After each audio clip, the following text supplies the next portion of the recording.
Hello, everybody. Welcome to the Geelong Zone. I am Lucas today with Kyrie. Now, we were planning for a big show today. We were supposed to have guests from other shows. Unfortunately, I could not commit because I've got the Shield coming up tomorrow, the Sheffield Shield.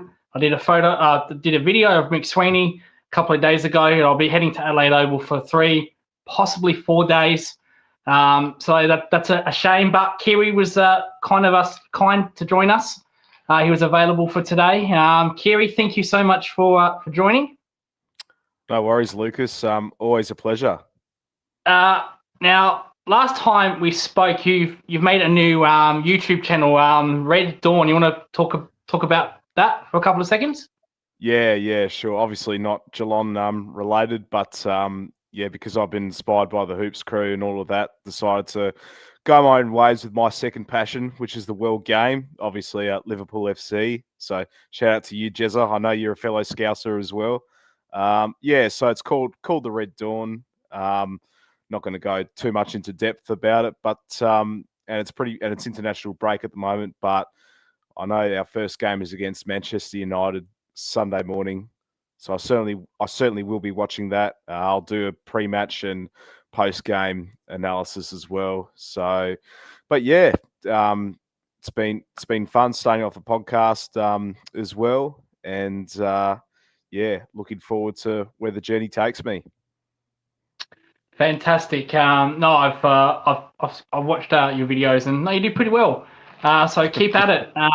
We've got to start from somewhere, don't we? I think you reached your first 100 views on one of your. That was a match reaction loss to Chelsea as well. So I had a few troll comments here and there. So yeah. But no, hopefully we can rack a few views after a big win over Man United back at Anfield. So yeah, Lucas will drop it on the description. Yeah, I will just drop it in the description. Trust me on that. I'll sort that out. Big week against the Scum, Manchester United this week. Now, moving away from that, we're here to talk about possible rule changes. This was planned a 1-hour show, but we're only going to go half an hour because there's just the two of us. But before we start, there was a question earlier from Factual Opinion. Wouldn't be... No, hang on, not that one. Where is it? Oh, there we go. Got to talk Buckley if we get time where we're going to talk about that now. Nathan Buckley has joined as an assistant coach for Geelong. I believe it'd be 2 years, then he'll join up with Tassie. I think it's a smart move, getting back into coaching, getting some experience, getting him involved in the game, and then he heads up to Tasmania. What do you think of the appointment, Kyrie? Yeah, I think it's a fantastic appointment for the club. Obviously, this wasn't on Geelong's cards. Certainly wasn't on my cards or for many Geelong supporters. But we obviously needed to find a replacement after the departure of Stephen King. It's fantastic. I do think Buckley will be at the club for about 2 years. I absolutely think he'll be the coach for Tasmania, and obviously, him being out of the spotlight in the coaching world, him doing the media and all of that. I listen to SEN quite regularly. I know he does stuff for SEN for Fox Footy as well. So I could see him doing like a 2-year sort of apprenticeship, but I think he's going to be a great advisor for Chris Scott, and he's going to get the best out of our midfield group as well. I think it's absolutely a great get. Getting Nathan Buckley to the category. Yeah, I didn't see this coming like many Geelong supporters. I thought assistant coach would be someone that has had probably no experience, probably a VFL Sandford type coach or a player that's been in the system. But to get a coach like Nathan Buckley as an assistant into Chris Scott's ear, I think that's absolutely fantastic. And I think that will do the world of good to hear someone that has a very strong opinion like Nathan Buckley does. So, no, that's a very good appointment from Geelong. I'll give him points for that. Chezelenko said him and Lingy united as blood brothers. Fair enough. So, yeah, we got that one out the way for you, Factual Opinion. Now, we want to talk about rule changes and potential things. We're not going to go too crazy. We're not going to say, super goals or whatnot. We're going to talk about things that have been talked about in the past, tried in the preseason.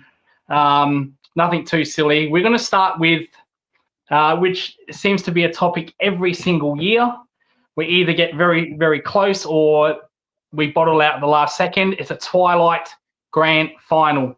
Now, the NRL had the most ratings for a grand final this year when the Storm played the Broncos. That was the most watched NRL grand final in history.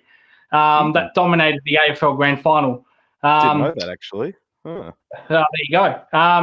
So it's been talked about a lot. A lot of traditionalists don't want it. I didn't want this until I saw it in the COVID years. I thought, you know what, this is a great example.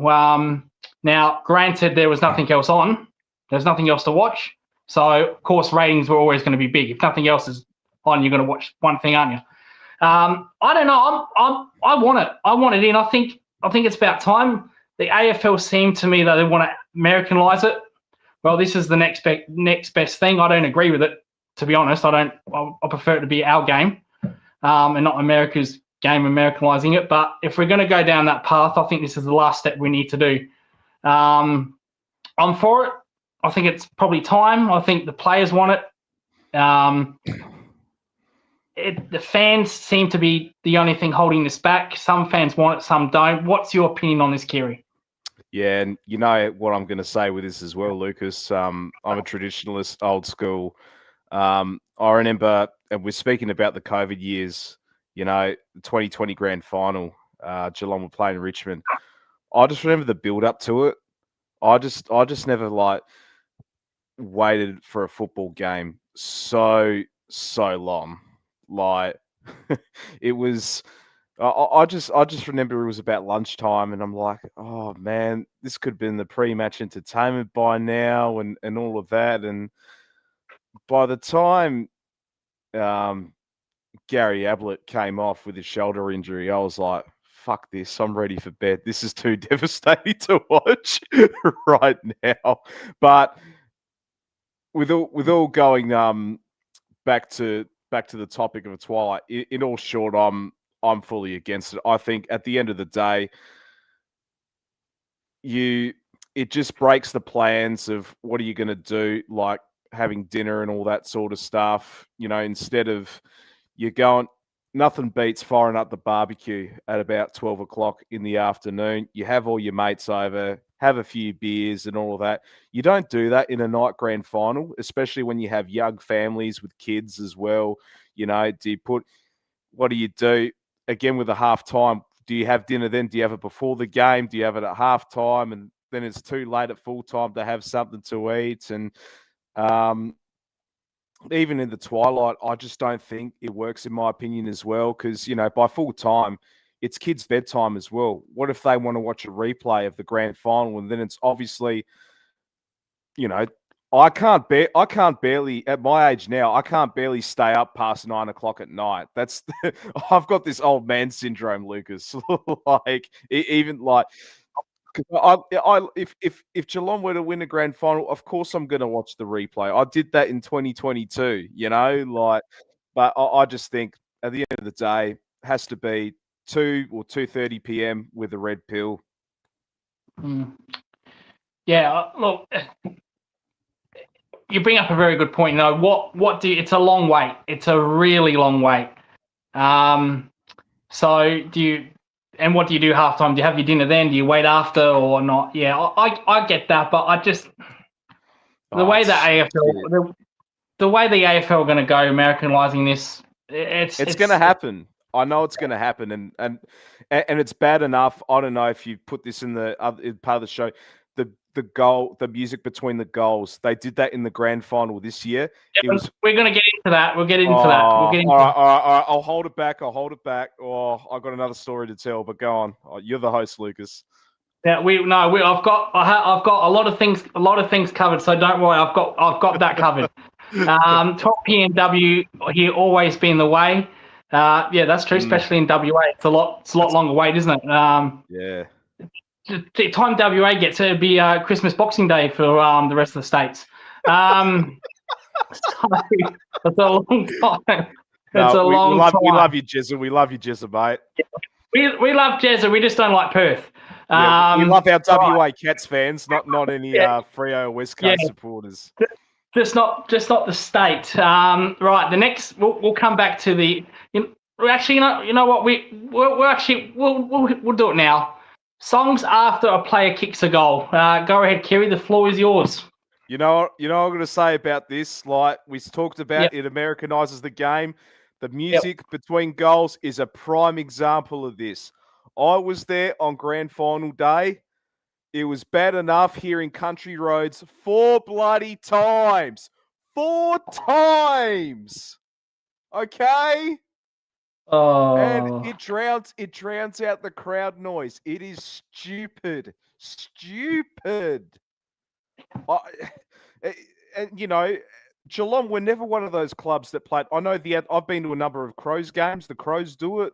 I know Yep. Sydney do it. Sweet Caroline. Yes. Brisbane, obviously. As soon Yeah. as Geelong started to do it, are you kidding me, man?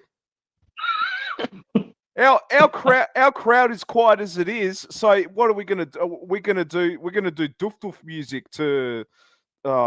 It's get rid of it. You know. you know where I was going with this, Lucas. I did. I don't mind it, but I think the music sucks. No, there's not one song I've heard that I like. That's the only problem. That's the only problem. That's the only problem.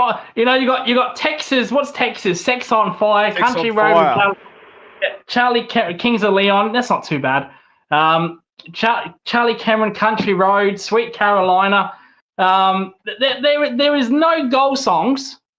Shannon Neal doesn't even have a song. He just has the tequila. Yeah, he's got. To be fair, I like tequila, and I know I'm contradicting myself, but I was vibing with tequila when Shannon Neal kicked that goal. But yes, okay, unless it's good music, I 100% agree with that as well. Because there's too much Taylor Swift, man.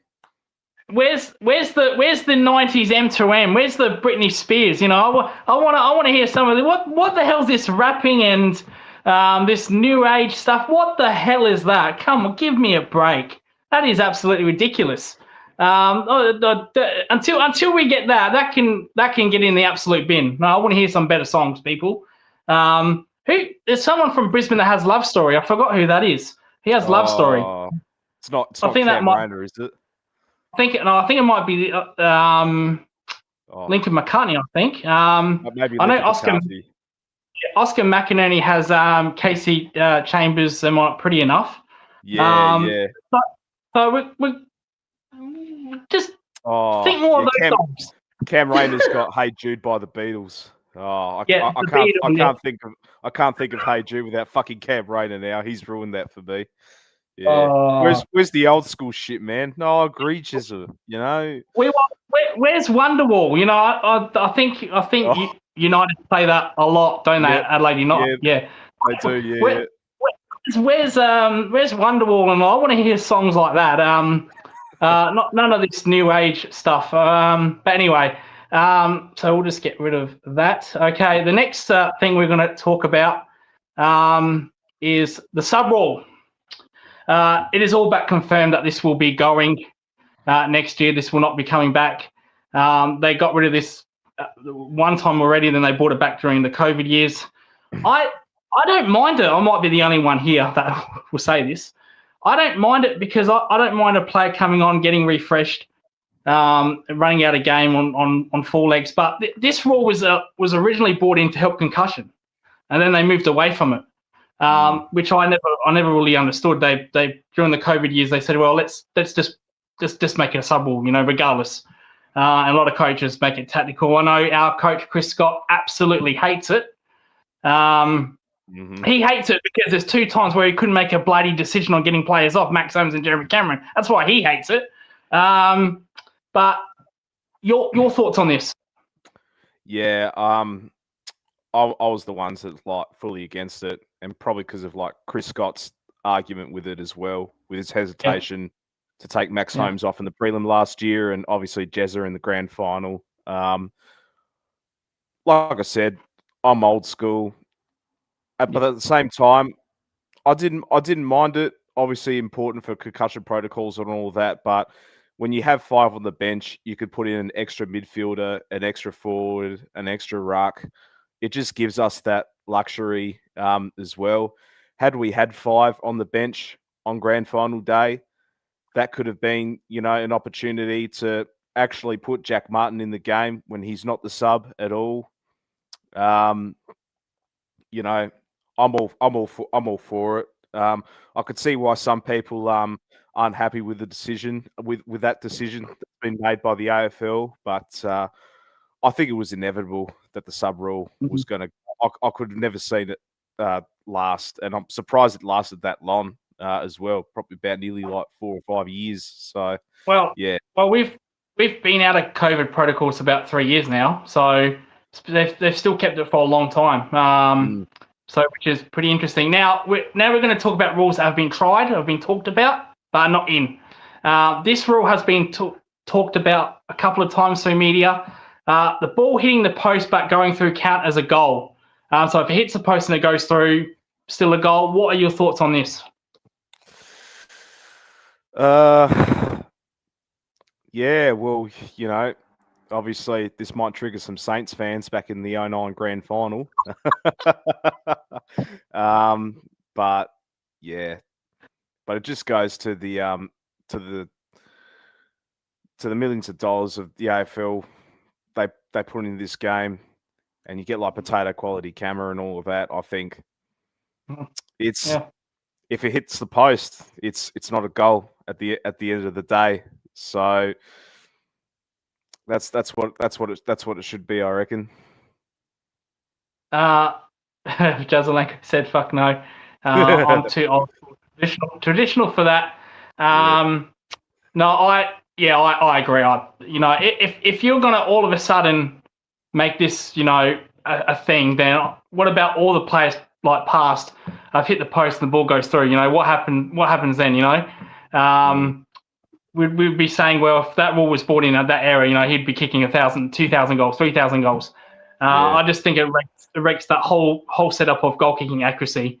I think it changes it too much. So I don't want to see this ever, to be honest. So our next topic, again, talked about the last touch rule. Now we have this a lot in leagues. The Sandful do it. Yeah. Do it really well. I'm yes and no. No being, I don't think it's soccer. It's not soccer. But at the same time, with all the ridiculous out of bounds and deliberates and insufficient intent, you think, just bring in the damn rule. Just bring in the last touch rule. Other leagues experiment with it. It works out well for them. I'm not sure if it will improve high scoring. That's what the AFL want, really. They want improvement in high scoring games. I don't think this will help per se, but I'm at the point where now I'm sick of this insufficient intent rubbish, deliberate rubbish, and I'm at the point where now just bring in the rule. Where do you sit with that? Yeah, I'm probably with you on this one as well, Lucas. Obviously, we know in the Sandful they implement it. I think they do that in the AFLW as well. We've seen how many times games can just like drag on and on and on, and I think, yeah, I'm not sure about the scoring as well. If it supports high scoring, like you said, but I'm all for games free flowing and all of that. And at the end of the day, I'm all for the last touch rule. Let's see how we go in the preseason and all of that. But there is so many times, but even 50-50 decisions from umpires and all of that. With the deliberates, all that sort of stuff. Even I've seen a number of Geelong home games at GMHBA. Some 50-50 calls don't go our way as well, and it just adds 20 to 30 minutes of wasted time. So I'm all for it. Let's just get the game flowing and all of that, because if you're just going to keep butchering all these 50-50 decisions, then people ain't going to watch it. Because outside of Geelong, I've seen many games last season just absolutely unwatchable because of these horrendous calls, and I believe the last touch rule will fix that. Yeah. We're moving on. Shorter quarters, 20 minutes. Now, we tried this in COVID for obvious reasons. I'm not a fan of it. I know the players heavily want this, but at the same time, if you really want to shorten the game, then give up your pay. And it seems like they don't want to do that. I'm just not a fan of this. I like 30-minute quarters. I know, as you just talked about, a lot of ball ups. It does happen a lot, and it can be ridiculous at times. But I think 20 minutes. I don't think that's right. I don't want to see that, to be honest. Yeah, no, I agree with you in that regard as well. We tried that. We tried it under COVID. Wasn't a pretty watch. Obviously, our captain Patrick Dangerfield, very vocal about this as well. As much as I love the man, I'm sorry, mate, but let's keep it to 30 minutes. Less pay, Yep. less play, less pay. Yes, Yeah. yes. Especially players earning, players like Tom DeConey nearly earning $2 million. So, but I do agree with that statement as well. If you want to play shorter quarters, you're going to earn less coin. Which the players don't want to do that. So you can't have it both ways. Jezelenko said 30 always. If you want to shorten quarters, give up your pay. Simple as that. And we're going into a market now where 5 years ago $2 million would be say, well, that's outrageous for a player. Now that's starting to become the normal. So just if that's the case, then give up some of your pay. The next one, crazy money. Yeah. Yeah. This one is not really a rule per se. This one is mid-season trade. Now the players want this. Clubs not so much. I actually love it. I really do love it. Now there's arguments saying, well, this will only improve the stronger teams. But at the same time, the stronger teams have to give up something. We see in the normal trade situations where sometimes it's very hard to get a deal because teams don't want to give up top players. I see the same thing here. I don't think it'll be that bad. So what's your conversation with that? Yeah, I'm all for it as well. It'll make the competition interesting, won't it? Like, say in the middle of the year, Oscar Allen leaves West Coast to join Brisbane. Maybe he's part of that premiership side as well. Does Tom DeConing go to St Kilda a lot earlier as well? Yeah, I'm all for it, Lucas. Like, it'll make the competition interesting. Like, does Rowan Marshall get to the category as well? Yep. Was he that missing piece for us to win the premiership as well? Yeah, I'm all for it. I know they have been talking about it, and I reckon it's going to happen in a few years' time. Yeah, I'll say the players are desperate for it, but it's the clubs that are a bit nervous about it. That's what's probably holding that one back. It's a no from me. Again, not a rule. Sorry, we'll take this off. Again, not a rule, but has been floated around. Do we start the regular season back to late February or extend it to mid-October? What it should really say is that do we longer the season now? There's a lot of injuries, ACL injuries. AFLW gets affected this by the most because they have such a long season. So you see with soccer, of such football, the seasons are shorter and shorter because of friendlies, because of cup competitions. You don't see as many injuries compared. Like they play a lot of games, but nowhere near as many injuries as AFL players because it's such a long off season. What would you do? Would you start the season earlier? Yeah. I mean, only if state of origin becomes a regular sort of thing, because I know they're trialing it out next year. Yep. And this could give an opportunity for maybe putting like a pre-grand final bye, for example, as well. If you're extending it, this is hard because I could see definitely the pros with this one, but I'm gonna have to be against it because I'm fully old school with this as well. because it would take a toll on a lot of the players if you're extending the season. You look at the NBA, for example, 82 games a year, nearly goes for 7 months if you're including like the I'm probably getting my maths wrong here, but starts from October going all the way to like late June, early July for the NBA finals and all of that. It will take a toll on the players and all of that sort of stuff. Yeah, I just think keep it as it is. But if we are to put in like a state of origin in the beginning or like the middle of the year when you're putting like a whole competition by, then you're putting the AFLW in, you're playing state of origin in as well, then so be it. But at the moment, I'd just say just leave it as it is, because the longer the season, the less of an off season like you're going to have as well. Yeah, it might be difficult to push a. I'm all for having 4 more rounds. I'm all for that. Might be a little bit hard doing that in February, because there's cricket going on, and we've had that debacle with Adelaide Oval and the Redbacks and the Shield. And I couldn't run out to Adelaide Oval. That was absolutely ridiculous. So we don't want that again. Extending it to mid-October, probably more likely if you are going to extend it, because nothing else is on. So yeah, yes and no. But again, if they did bring that in, this is talked about all the time anyway. Shortening it or making it longer, but I'd be for if they did. That's my take on it. Now the last one, which you just mentioned just then, remove the pre-finals bye to the pre-grand final bye. Where is Tom Stewart? He would love this conversation right now. I've never been in favour of this finals pre-bye anyway. I hate it. I think it just ruins all momentum. You know, we saw great games. Look at the NRL, for example. We saw good games in the first week. Very good games. The Broncos versus the Raiders.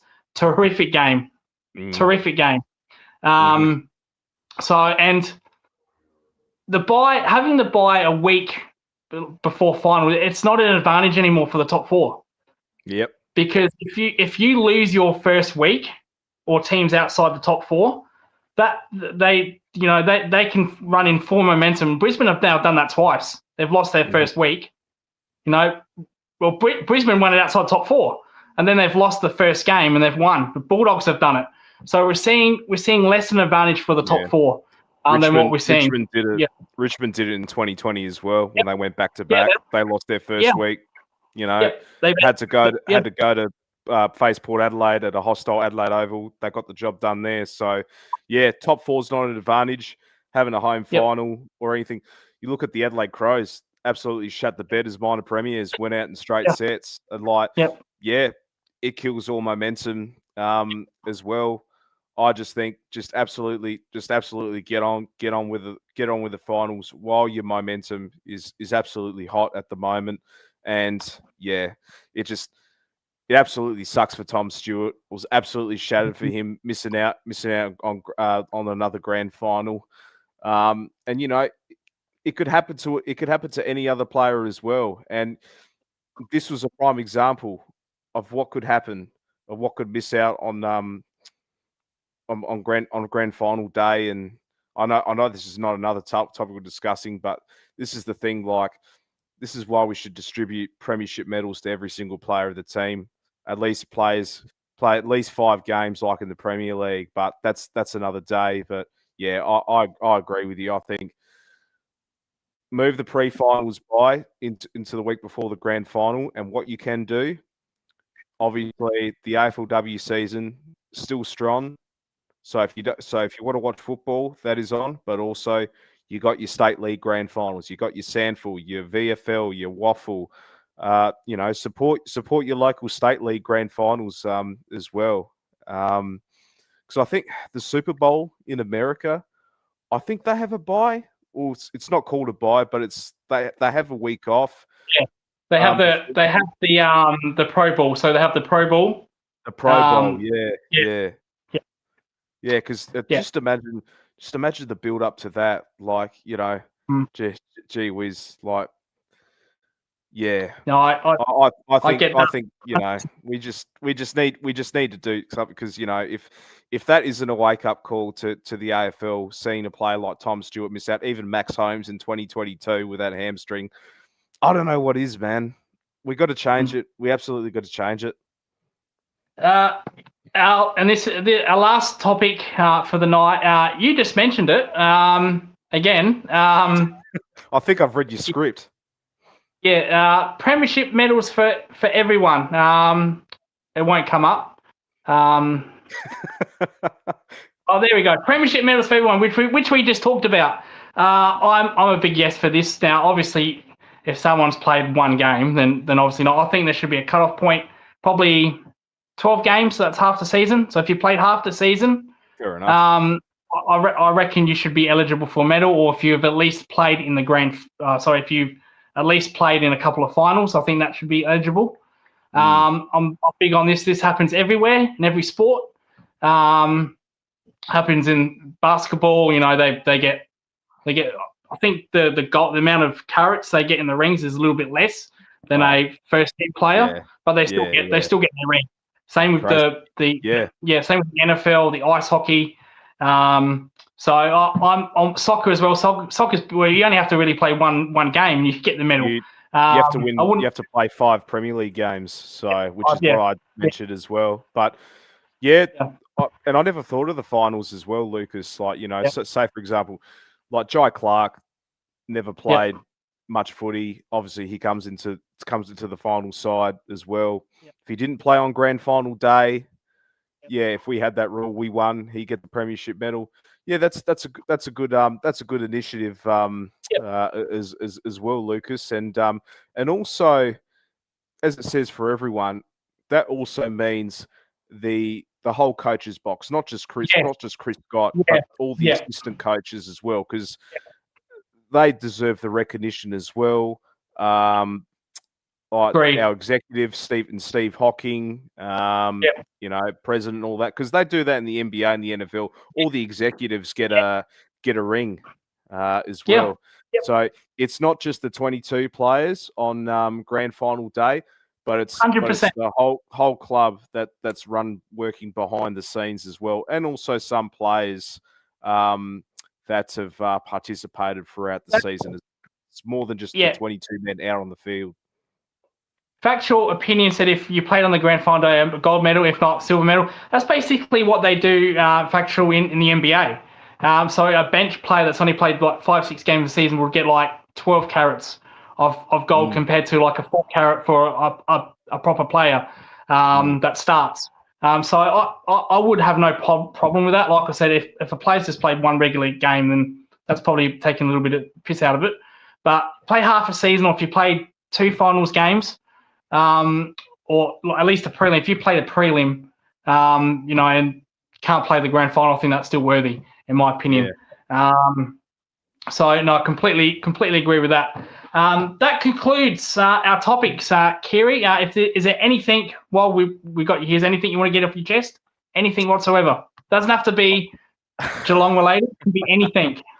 Oh, South Road in down the Lunga. Yeah, I'm bloody driving on that tomorrow, so not looking forward to that. But look, obviously it's trade period deadline day tomorrow, so I'll be keeping my eyes and ears on the deadline day. I'll be listening on trade radio throughout the work day. I hope we get Rowan Marshall to the category. We need a ruckman more than a key forward, in my opinion. I know you want Charlie Curnow, and Shannon Neal ain't going anywhere. All right, so but hey, if we pull both, that'd be cool. But we need a ruck. We have to get Rowan Marshall to the category. Yeah, a lot of trades need to be done. Looks like Hawthorn might get Zach Merritt after all. I think Essendon will probably take that offer. I'll be surprised if they don't, because Zach Merritt's he's not interested in Essendon no more. Don't blame him. Which will improve Hawthorn, which we don't like. I don't mind Zach Merritt leaving, but damn it, did it have to be Hawthorn? They're only going to get stronger. Yeah, I'll do another show on this, but I think I think they'll finish top two. I think they'll make a grand final next year, in my opinion. But we'll talk about that on the next show. My last rant before we head off is the Sheffield Shield. If the Redbacks if they lose to Khawaja and Labuschagne, my God, Lloyd Pope, if you don't take wickets, mate, you're out of the team. You're absolutely cut. So take some damn wickets, man, for Christ's sake. We got even Jake Lehman's now scoring runs. Any chance of you taking a wicket, mate? He didn't get a century the other game. He got a century last week.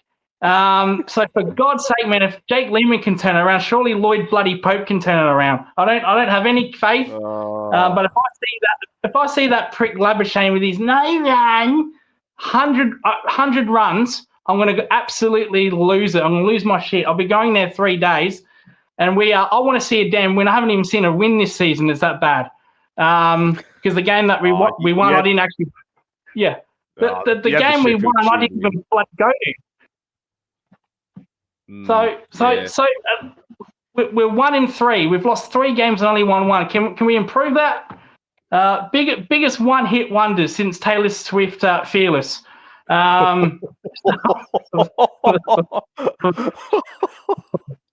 So on that note, we'll end the show. But damn it, please win. Please do some knock out Labuschagne or Khawaja. Do something for Christ's sake. But we'll leave the Taylor Swift alone. I get enough of them fan base having a go at me. But Kyrie, thank you so much for joining. Really do appreciate it. Your YouTube channel will be in the links below. Thank you so much, Kyrie, and thanks for coming on. No worries. Take it easy. Go Cats. Thank you. Make sure to like Kyrie's Red Dawn channel and like and subscribe here. Helps out me very much. Helps out people like Kyrie that likes doing content. So thank you all from the Geelong Zone, and goodbye for now.